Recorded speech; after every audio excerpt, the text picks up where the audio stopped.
Doctora Ledesma, ¿cómo le va? Muy buenas noches.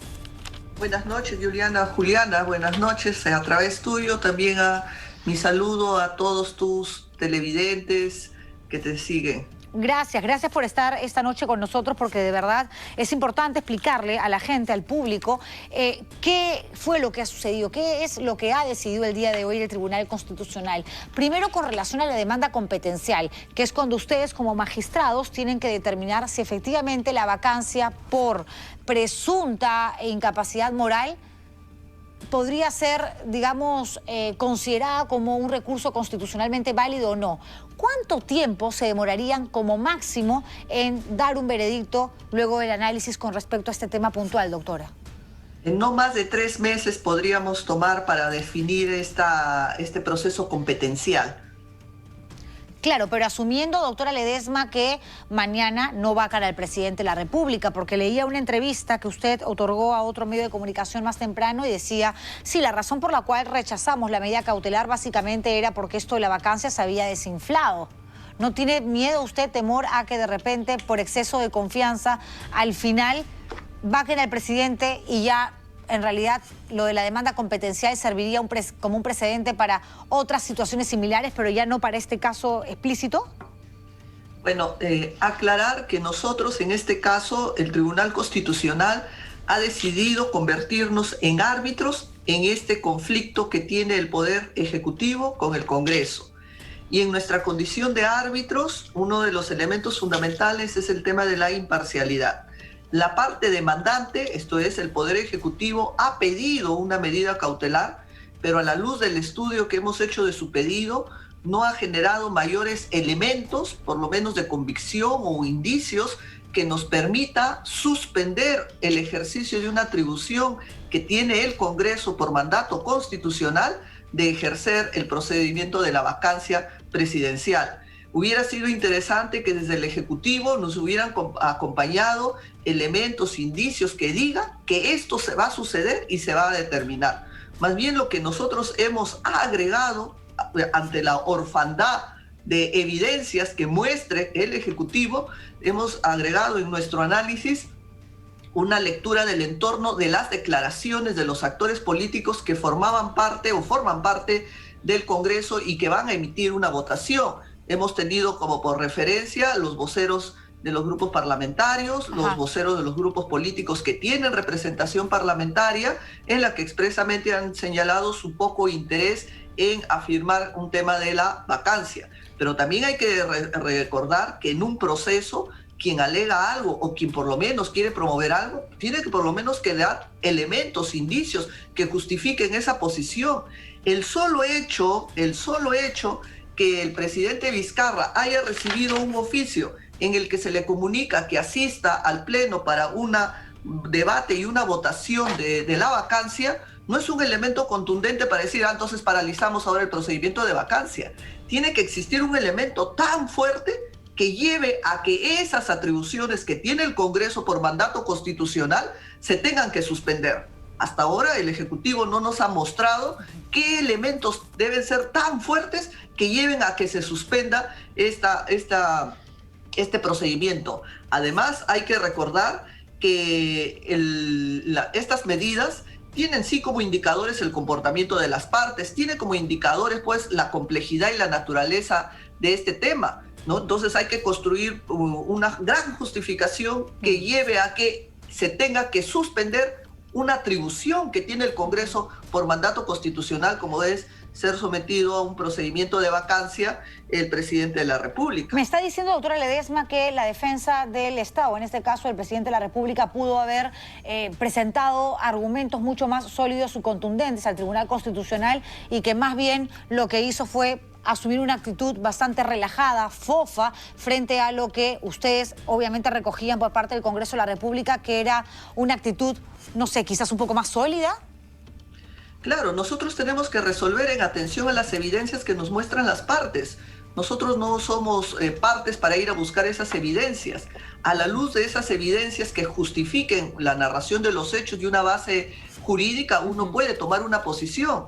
pero de lo que hemos apreciado de la medida cautelar, que también está colgada en la web del tribunal, Sí. hemos advertido pues que no existen grandes elementos que lleven a enervar una facultad que tiene el Congreso por mandato constitucional. Es decir, no hay ningún atropello, algo que falte a lo que manda, a lo que dicta la Constitución, que finalmente a lo que ustedes dan lectura para poder concluir en función a sus veredictos, y por lo tanto el presidente tiene que presentarse mañana en el Congreso de la República, que podrían oír, digamos, presentarse podría ser también a través del doctor Pereira, que es el abogado que ha elegido, pero lo más conveniente sería que evidentemente esté él allí de manera presencial, porque la actitud o la percepción de esta coyuntura que tiene hoy el Congreso de la República a través de los diferentes congresistas, de las diferentes bancadas, podría variar en función simplemente a un acto, a un tema, como lo venimos repitiendo hace rato, de forma, no necesariamente de fondo. Bueno, el tribunal responde a reclamos y a la sustentación de esos reclamos. Y de lo que se ha advertido, no hay grandes justificaciones que haya mostrado, por lo menos para el tema de la medida cautelar, por parte de la defensa del Poder Ejecutivo. ¿Fue muy peleada la votación al momento de decidir si se rechazaba o si se admitía esta medida cautelar? Solamente dos magistrados votaron porque se suspende el procedimiento de vacancia. Eloy Espinosa, ¿no?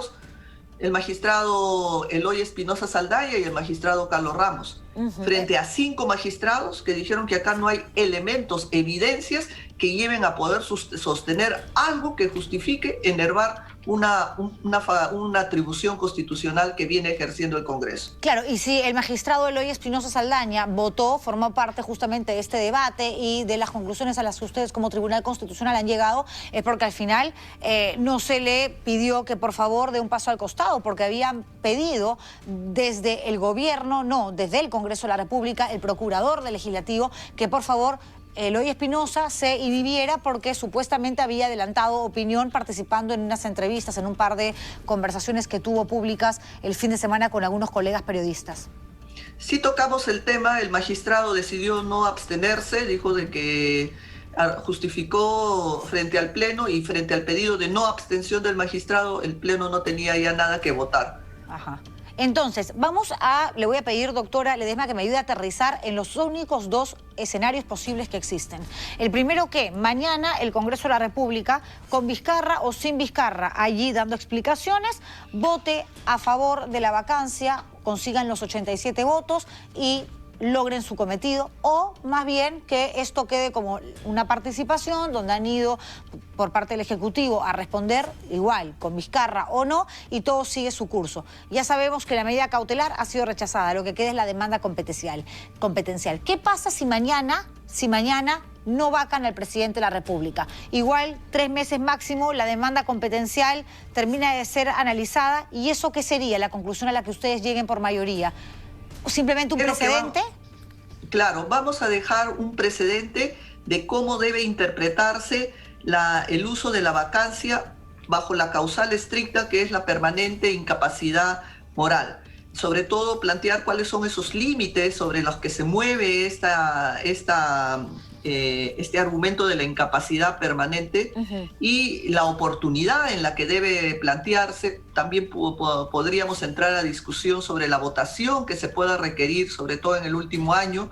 Es un tema rico por explorar y que va a formar parte de la jurisprudencia que el tribunal dejará sentada, como otros tantos casos que no solo este pleno, sino anteriores plenos han señalado. Esa es la importancia de lo que se ha permitido ahora en la mañana con haber admitido a trámite. Y además también, Juliana, hay que tener en cuenta que el tribunal ha tenido una respuesta pronta. El lunes se presentó esta demanda en el tribunal, el martes se ha generado quién es el ponente, el miércoles se repartió los documentos y hoy ya se ha votado y se ha tomado una posición frente a esta contienda. Una posición que según el propio procurador del Congreso de la República ha sido una respuesta express, básicamente para que el Tribunal Constitucional defienda al presidente de la República y evite que él vaya, asumiendo además con anticipación, que quizás de manera irresponsable y negligente, que ustedes como TC iban a votar a favor de la medida cautelar.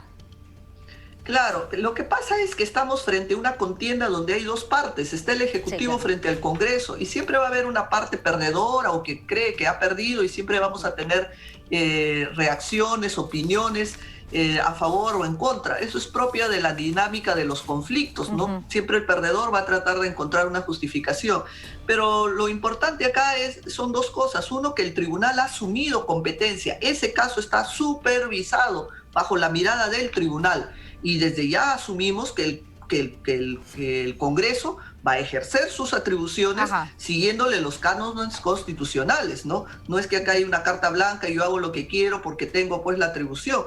Toda atribución se ejerce dentro de un marco de garantías, dentro de un marco, por ejemplo, de valores y criterios que se tiene que seguir, ¿no? Sobre todo por la trascendencia que va a implicar el efecto de una vacancia, ¿no? Entonces el tribunal tiene habilitada ya su competencia para poder intervenir frente a cualquier reclamo o frente a cualquier incidencia o hasta que terminemos con una sentencia final. Ok, doctora Ledesma, pero ¿qué pasa si mañana vacan al presidente de la República? Es decir, termina el debate, escuchan al doctor Pereira, escuchan al presidente de la República o no escuchan a Martín Vizcarra, pero lo cierto es que se consiguen los 87 votos y más. ¿Qué pasa con la demanda competencial? Si ustedes de repente de aquí a 3 meses dicen, no señores, la incapacidad moral no es un argumento para vacar, para sacar del sillón presidencial a un jefe de Estado y ya el Congreso, para hablar en términos prácticos y que la gente nos entienda, le cortó la cabeza a Vizcarra.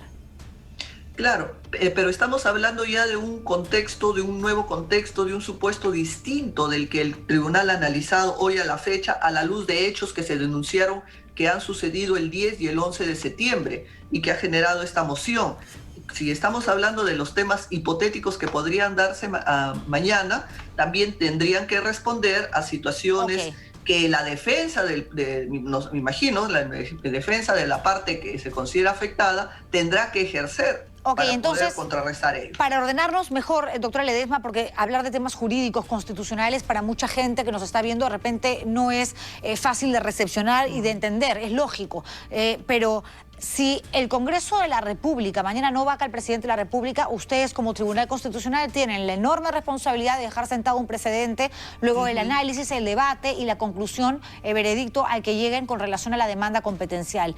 Pero en caso, porque solamente hay dos escenarios, o lo vacan o no lo vacan, en caso lo llegasen a vacar, ustedes automáticamente tendrían que esperar una nueva solicitud, un pedido, en este caso del Ejecutivo, para que sea otra vez el órgano máximo de la interpretación de la Constitución política, que es el Tribunal Constitucional, quien determine si esto, más allá de la demanda competencial, si esto que ha hecho el Congreso de la República se ajusta a lo que manda la Constitución o no. ¿Es así?